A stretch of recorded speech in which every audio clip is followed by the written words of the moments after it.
Hello আপু, আপনাকে বলছি। কি আপনার বয়ফ্রেন্ড আছে? কি ওনা পেঁচাচ্ছে।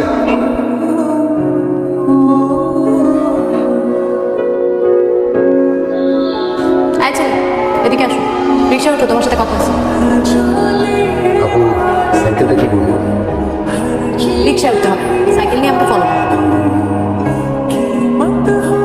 ডিস্টার্ব করছি? অবশ্যই ডিস্টার্ব করছো, তুমি আমাকে ডিস্টার্ব করছো। তোমার এসএসসি এইচএসসি কোন ব্যাচ? 17 তুমি আমি কোন ব্যাচ জানো? আমি কম হলেও তোমার থেকে 5 থেকে 6 বছরের বড় হব। আজকে ভদ্রভাবে বুঝিয়ে বললাম, এরপর দিন ওফলিয়া, এভাবে আর করতে পারছি না। আপনি কিছু একটা বলুন। আমি এভাবে আর কতদিন? তোমাকে তো বলিনি আমার পিছনে ঘুরতে। আমি যখন ভালোবাসি কিছু না। না, কিছু না। Please forget about it.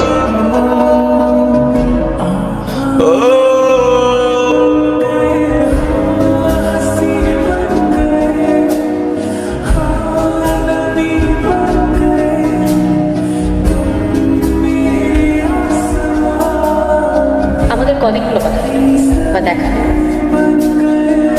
তোমার আরেকটা প্রেম হয়ে গেল। আসলে তোমাদের কাছে প্রেম ভালোবাসা খুব ইজি, এত সহজে হয়ে যায়। ভালোবাসার ব্যাপারটা তোমার কাছে স্ট্যাটিস্টিক এখন কি ভাবছি। আমি তোমার সাথে কতদিনের ছোট বাবু, কি চাকরি পাবো কি পাবো না, তোমাকে কি খাওয়াবো কি পড়াবো, এটা ইম্পর্টেন্ট না। আমি তোকে ভালোবাসতাম, আর তুমি হিসাব বসতে বসতে আমাকে মাইনাস করে দিতে। আমার ভুল হয়ে গেছে, আই এম সরি। তুমি আমাকে কখন ভালোবাসো?